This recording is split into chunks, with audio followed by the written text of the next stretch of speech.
Dragi moji alieni, dobrodošli nazaj na moj kanal, če si bil za en true crime. Ker ga nekaj časa ni, začutim, da nekaj manjka v lifeu in ker razmišljam, kaj manjka v lifeu, gotovim, da po možnosti true crime meni manjka, ker je ful dober govoriti o njih, nekaj daš tako ven večjega. A je weird, da je zame time off to, da gledam zločine? Par izmed vas mi je predlagal ta primer in zato, ker ima tak catchy naslov, sem si ga ogledala in catchy tudi zgodba, tako da bomo čim prej začeli. Vem, da sem večkrat poletna, danes pa grem kmalu v tople kraje, tako res v tople kraje, dobesedno na ekvator, tako da, ja, sem že noter malo. 25. januar 2005 je bil za Caitlin Coleman, oziroma Katie so jo klicali, čisto popolnoma normalen dan. Zjutraj jo je oče John odpeljal v šolo, na poti so pobrali tudi druge njene sošolce oziroma druge otroke, ki so hodili v šolo na tej isti poti. In vsi skupaj so bili ful veseli v tem avtu, ker so se veselili pižama partija, ki bi ga imeli naslednji dan v šoli. Ta šola je bila pa v Indiani in imenovala se je Crothersville, upam, da prav izgovarjam. V šoli je bil to popolnoma normalen dan in Katie se je vračala ob 3, pri njih je to majčkeno kasneje kakor pri nas. Katie je čisto normalno vrnila domov in njena mama pripravljala večerjo, oče je imel pa tako službo, da je imel lih tako izmeno, da se je z njo falil in ko je ona domov prišla, je on mogel iti v službo, torej ga ni bilo doma. Ta dan mamici ni uspel narediti vsega čez dan, kar je želela in ni uspel iti v trgovino po neke glavne stvari. Mislim, da je bila ta točno določena stvar WC papir. Mama Angie jo je poslala v trgovino za $1.10, to je bilo lih točno dost za WC papir. Caitlin je bila stara 10 let. Zakaj je mama sama pustila trgovino? Zato, ker je bilo dobesedno za vogalo. Mislim, da je imela peš približno 5 minut hoje in po tej poti tudi poznala ljudi, poznala je sosesko, poznala je hiše, vse je bilo znano, je pa mogla prečkati tudi tračnice od vlaka. Katie ni bilo nazaj v normalnem času, ker bi bilo recimo 20 minut do pol ure, če bi šla počas na nek način, ampak njene mami Angie začetek to ni skrbelo, ker kot sem rekla, po poti je ona poznala ful enih otrok in ne bi bilo čudno, da bi se ona v tem primeru tudi ustavila pri komu. Katie sama po sebi je bila priljubljena, bila je sprejeta v družbo, bila je pa tudi precej aktivna v cerkvi, tako kot bi bil pri nas recimo oratorij pri njih v take aktivnosti, oziroma cela družina so bili zelo verni. Kakor sem rekla, njeno mami Angie ni nad skrbelo in mislim, da uro pa pol ni ukrepala nič, potem se je pa odločila, ok, dolg je že ni. Čas je, da grem vsaj jaz preveriti, kje je, oziroma počasi fajn, da prije dan, če je mama valjda že pripravljala kosilo. Na tej poti Angie ni srečala Katie in začelo je majčkeno skrbeti. Sledili so tudi telefonski klici vsem možnim mamicam, ki bi lahko vedela, kje bi ona bila in še dolg časa se ni nič razvil, ker je ni dobila ena mamica na telefon, ki je ponovno tista mamica, ki je odpeljala njo, pa še par drugih otrok v Walmart in ona se ni oglašala in potem je Angie sklepala, da jih je odpeljala in sabo ni vzela telefona. Ko je končno dobila to mamico na telefon, je pač od nje zvedela, da niso šli nikamor in potem je nastala večja panika.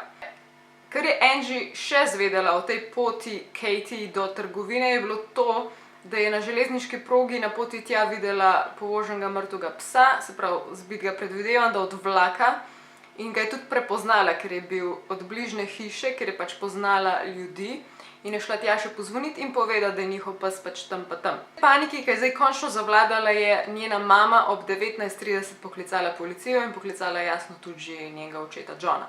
Točke, ko je policija končno prišla na kraj zločina oziroma na to območje, kjer ne bi bila Katie izgubljena, je sodelovalo in pomagalo že 125 domačinov, torej so bili res lepa povezana soseska.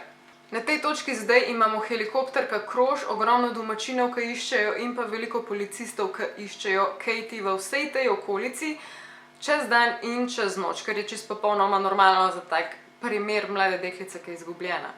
Bili so jasno posod že te posteri izgubljene osebe, ki je Katie opisoval kot 10-letno punčko, ne vem, koliko točno je bila visoka, imela je pa lase do tukaj, torej do ramen in pa naj bi imela lazy eye, torej en oč majčkeno bolj tak zaspan. Je imela pa nazadnje oblečeno rdečo srajčko, od spod črno trenerko s črtami pri kraj belimi, črne adidaske in pa čez svetlo moder plašč, prehoden. Naslednja stvar, ki je prišla v javnost, je bilo 29. januarja, ko so objavili skico, policijsko skico moškega, ki naj bi ugrabil Katie. Zgledal je takole, upam, da sem našla sliko, tako podolgovat obraz, pa nekako skupaj oči mi deluje. So ga pa v čistmu, lepmu, belmu kombiju in Katie ne bi sedela zraven njega, ker je majčkeno nenavadno je to, da ko je sedela zraven, ni izgledala ugrabljena. Izgledala je, kakor da je sproščena ob njemu.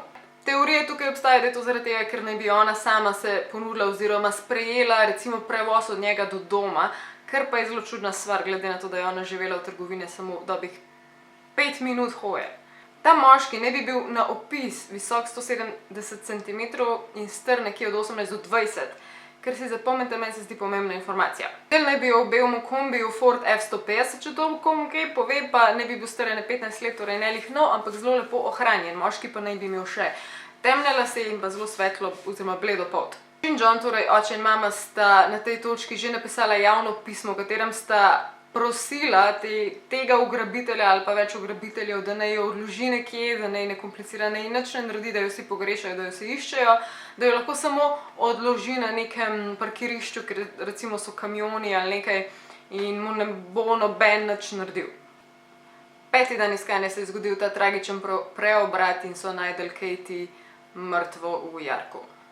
Potok je bil blizu Cypress Lake, torej Cypress jezera, oddaljen 19 milj proč od njenega doma, kar je v bistvu več kot 40 km.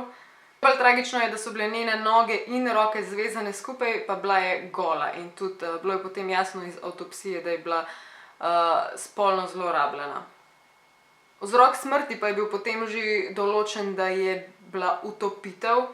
In jasno, tukaj že govorimo v umoru in ne več v nesreči ali čemkoli drugemu. Tale moški, Charles Hickman, je bila prva žrtev policije, ko bi rekla, prvi osumljenec, ki so ga tudi prijeli, aretirali in spraševali iz večjih razlogov, ker je imel že v evidenci to, da je že delal zločine in zelo očitne zločine, torej dejansko je že zlorabil mladoletno osebo, bil je čisti kriminalec, zgledal je zelo podobno kot slika. Star je bil to, kot so ga opisali, da je bil tisti voznik v kombiju. In pa še te dve pomembne informacije, da je živel direkt nasprot Dollar Stora, to je ta trgovina, v katero je šla Katie po WC papir, in pa je bil tudi istočasno kot ona praktično v trgovini. Ker pa je totalna pika na i, pa je to, da je on dobesedno priznal umor oziroma bolj ponesrečeno utopitev. Rekel je, da je bila Katie priča mamilom, da so bili oni neka mafija te okolice, ki so se ukvarjali z drogami in da je bila ona priča temu, ker je hotel samo prestrašiti, jo peljal do tistega potoka 40 km preč in da je ona po pomoti utonila in on je zbežal. To je bila njegova zgodba, torej basically je priznal.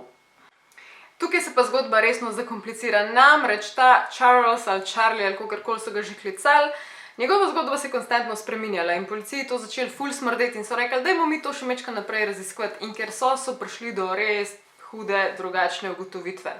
Odločili so se zdaj, ne vem zakaj šele zdaj, raziskovati na podlagi DNK-ja in so pobrali DNK iz trupla Katie in pa iz ogorka cigareta, ki je bil tudi tam na kraju zločina. In so imeli meč, so povezali ta DNK z eno osebo. Ampak ta oseba ni bila Charles. Je bil pa to DNK od človeka imenovanega Anthony Ray Stockelman. Ker pa je bil šok, ker je to oče 3 otrok. Po aretaciji njega, ker DNK pač zadostuje tukaj za čisti dokaz, je imel on opcijo priznati krivdo in živeti ali pa ne priznati krivde in umreti za smrtno kaznijo, ki je bila takrat tam dovoljena. Zgodilo se je to, da je priznal. Tožilec Steven Pearson je bil takrat vpleten in se je on ful prizadeval, da bi on dobil dosmrtno kazen brez kakršnih koli možnosti oprostitev in jo tudi je in dobil še naknadnih 30 let. Ti kazni meni nikoli niso jasne, kao super, ja, do smrti pa še 30 let, ker pa je truplo už imel 30, I don't know, I'm confused. Stockelman, oče 3 otrok, je imel ženo Tabata in ta Tabata je takrat na sodišču vpila na njega, why did you do it, sprav, zakaj si to naredil, jaz tudi kot žena, pa mama 3 otrok bi se spraševala, zakaj, ampak te stvari so vedno toliko nepredvidljive, hudiče. V tem Crottersvillu, torej v kraju, ker se je vse to skupaj Katie zgodilo, so bila zelo mešana čustva, istočasno so bili veseli, da je bil Anthony ujet, istočasno so bili žalostni, da ni bil obsojen na smrt. Zdaj pa še, da zaključimo s tem, ker se verjetno vsi sprašujete, zakaj se temu primeru reče Katiejino maščevanje. Zaradi tega, ker je bil ta Anthony potem poslan v zapor, kjer je bil istočasno skupaj z bratrancem od Katie. Ta bratranc je bil Gerard Harris, ne da ima toliko veze, in je leta 2006 zdrsnil noter v celico od Anthonyja na skrivaj in ga je počakal. In ko je Anthony noter prišel, je on, Jared za njemu zelo putno vrata, ga prebil na tla, pač polegel na tla, ne vem kako ga je tako močno držal in istočasno mu na čelo vtetoviral Katijino maščevanje, Katie's Revenge, tako kot je ta famozna slika, ki je verjetno tudi v thumbnailu. In zato se ta primer tako imenuje. Zdaj pa tako, preden čisto zaključim ta primer, pa rečem, to je to, rešena stvar. Mene osebno, moram reči, rahlo skrbi, da mogoče ni bil prijet ta prav moški, ali pa vsaj niso v zaporu vsi, ki so bili vpleteni. Ker če še enkrat pogledamo skico tistega, ki naj bi bil v kombiju z Katie in pa dejansko prvega osumljenca, Charlieja, jaz tle vidim podobnost, ne vidim pa podobnosti med Anthonyjem in pa med skico. In tudi oseba na skici je opisana stara 18 do 20 let, kot je Charlie, ne pa Anthony, ker Anthony je bil pa blizu 50 let star, ali nekaj čez 40. V glavnem, še enkrat starejš, več kot še enkrat starejš. Te stvari, zdaj kako se opazijo, ali je 20 ali 50. Lahko, da je bil vseeno upleten, lahko, da so vsi med sabo povezani, ampak le stvari res so čudne in smrdijo. In je zelo tudi rečeno, da je bil ta celoten primer od Katie zelo preveč forsiran, v smislu, hitro enega zaprite, hitro enega obsodite, vsi hočemo justice za Katie. In ker je bilo toliko tega pritiska, so mogoče prehitro prišli do kakšnih zaključkov in ne pozabiti, da Anthony je mogel priznati krivdo ali pa umreti zelo kmalu, se pravi smrtna kazen. In po tej logiki bo valjda vsak priznal večina, no. Pišite, kaj vi mislite. Upam, da je bil primer všeč, meni je bil ful zanimiv, čeprav so bizarni pa brutalni. Napišite, kere druge še hočete videti. Se vidimo kmalu. Alien mama, au, daj, čau, mua. Pa naslednjič se vidimo, moja že ful barvo imela. Ne, naslednjič še ne.